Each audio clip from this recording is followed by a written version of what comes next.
А перед началом этого ролика небольшая просьба к нашим зрителям подписаться на канал, поставить лайк. Ваша поддержка очень сильно помогает каналу развиваться и дает нам мотивацию каждый день выпускать ролики для вас с ответами на посягательство на нашу историю. Данный видеоролик не преследует цели задеть или оскорбить чьи-либо чувства. Ролик был создан исключительно в образовательных и познавательных целях. Берегите себя.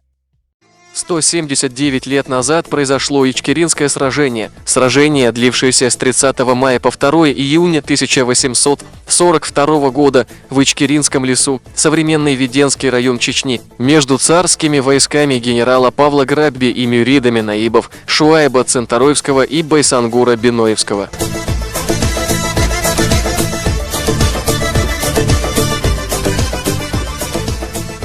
1-2 июня 1842 года чеченский наиб Шуайб Мулла Центароевский разгромил войска Грабби в Ичкерии. В мае 1842 года 500 чеченских воинов под началом наиба Малой Чечни Ахверды Магомы и имама Шамиля ушли в поход на Казикумух в Дагестан. Воспользовавшись их отсутствием, 30 мая генерал-адъютант Грабби с 12 батальонами пехоты, ротой саперов, 350 казаками и 24 пушками выступил из крепости Герзель-Аул по направлению к столице Имамата-Дарго. 10-тысячному царскому отряду противостояло, по сообщению Зисермана, по самым щедрым расчетам до 1500 ичкеринских и ауховских чеченцев. Возглавляемые талантливым чеченским полководцем Шуайбом Муллой Центароевским, чеченцы готовились к сражению, а наибы Байсангур и Салтамурат организовали биноевцев на строительство завалов, засек и ям, приготовление провизии, одежды и военное снаряжение для воинов.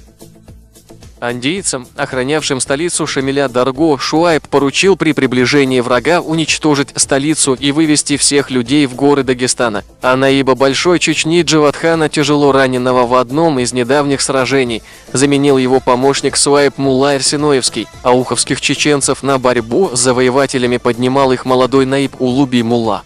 Царские войска были разбиты на голову, потеряв в бою 66 офицеров и 1700 солдат убитыми и ранеными. Чеченцы потеряли убитыми и ранеными до 600 человек, были захвачены 2 пушки и почти все военные и продовольственные запасы русских.